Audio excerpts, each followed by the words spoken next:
Hello everyone and welcome back to Christina T Redraw series. Today we are redrawing two of my old drawings I did years ago. I think this is over a decade. I originally wanted to draw them together as one piece, and I remember struggling with that thumbnail wise, and I just ended up drawing them separately as sort of like a set, a duo. But I thought, you know what, it's been long enough. I want to see if I can draw them together. So I did. So that's what this video is. This is part one of two. I have decided to split this into two separate videos. Also, sorry about the audio. Still working out the noise cancellation setup because, as I said in my channel update, I am dealing with a utility closet next to my temp desk setup and a dehumidifier on the other side of the room. But yeah, no. This is part one of two. This redraw turned into a longer project than expected on top of just life things. So that's why this is split into two, unlike most of the other ones where I'm just like, you know what, I'm not gonna finish it in this video at all, and you're never gonna see the finished product. Or I don't finish it in the video, but then I show the finished product at the end. I'm not doing that this time. So why exactly am I doing this redraw? Aside from I wanted to. Well, I decided, you know what? This kind of like I don't want every video to become about why I don't like AI or generative AI in general. Like I feel like that's going to get very tiring very quickly. But I feel like with the rise of more just I don't want to say drama involving generative AI, but a lot of drama involving generative AI becoming more commonplace in just about every creative field. It kind of weirdly made me want to draw more and be like, you know what? I'm going to prove that you don't need generative AI to get your artwork to the point you wanted it to be. Because, like I said at the beginning of this, I originally wanted to draw these two together, and I just couldn't figure out how. Meanwhile, now that I am far more confident in my own skills and abilities, after years of practice, I'm finally drawing them together. I'm finally doing what I wanted to do a good decade or so ago. So if I remember correctly, these were from like 2016 maybe? 2015? Needless to say, it's been a while. But I remember just being so disappointed in myself the fact that I couldn't draw them together or figure out how to make it work.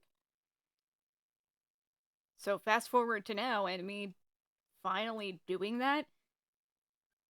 Like I want my videos and I want my artwork to be proof that you can in fact get to the point you want to be with time and practice. Because that's ultimately the reason I make these videos. To show that you can create, you can make things on your own without the help of generative AI.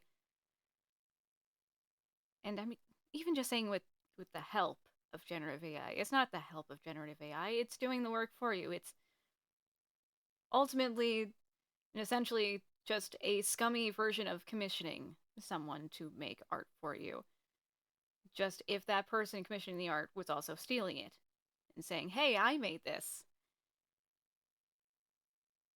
But that's essentially all generative AI is. You are prompting, you are requesting a piece. You are not the one making the piece, no matter how much input you give.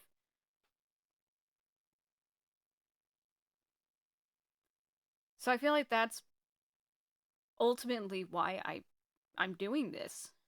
Sort of not just proving to you guys that it is possible to make the art you want to make, even if you don't think you can, but also sort of proving to myself that it's like, yeah, I've come far enough to finally make the things I wanted to make the things that I struggled myself to make at one point and almost gave up on. Because when I started digital art, because we can also go on a whole spiel about digital art and people comparing what I'm doing in this video to generative AI, which it is not the same thing at all.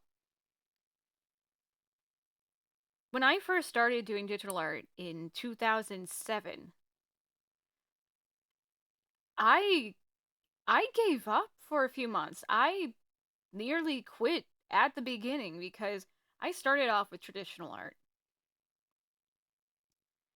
I mean, granted, I wasn't the best by any means. I was in my teens.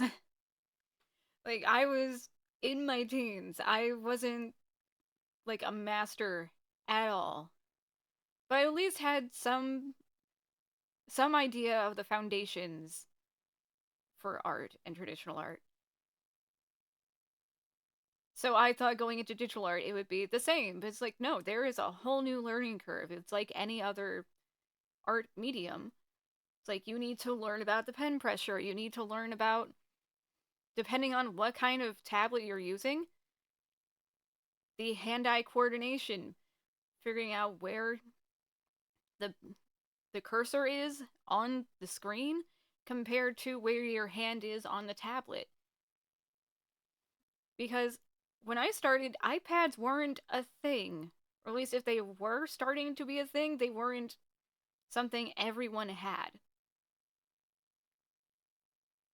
So I wasn't drawing directly on a screen. And I mean, Cintiqs did exist at the time, but they were not widely accessible. Like, pen display tablets weren't as accessible as they are now. And even for this piece, I'm using just a generic Vike tablet. I mean, hang on, I have it off to the side. This is, I think it's Vike.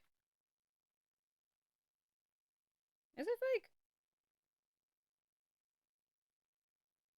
I think so, yeah.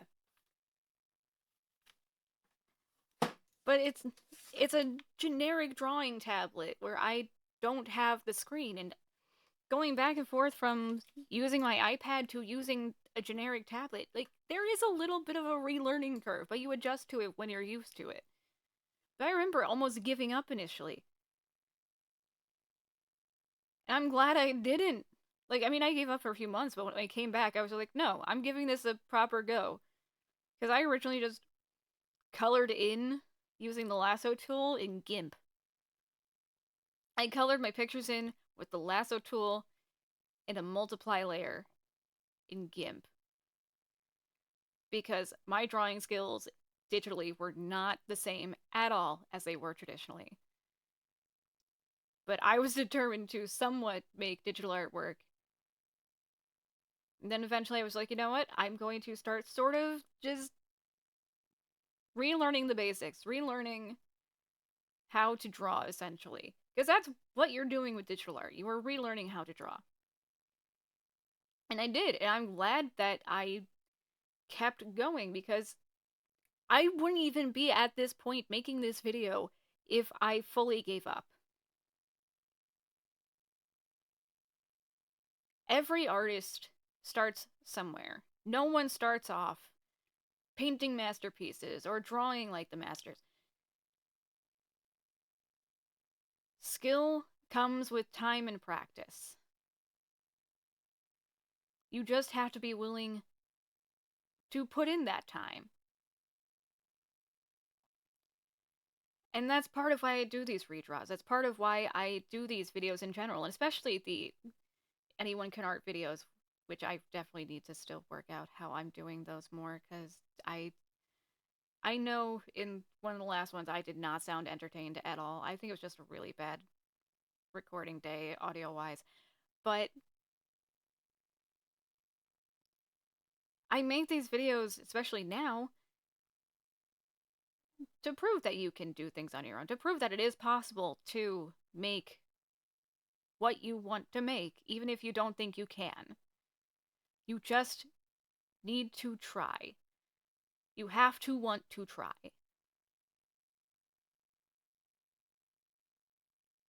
And this is me trying. This is me trying to make something that I thought I couldn't. So yeah, that's part one. If you guys want to hear more of my motivational speeches, welcome to my TED Talk. That was my TED Talk. But if you like this video, give it a thumbs up. Don't forget to subscribe, hit that notification bell. Leave a comment on your thoughts on whether it's on the piece or just what I was talking about in general, because this really is just about trying. It's about getting yourself, I guess, in the mood to create and not giving up on wanting to create because you don't think you can. Because you will get there eventually. You just have to want to try.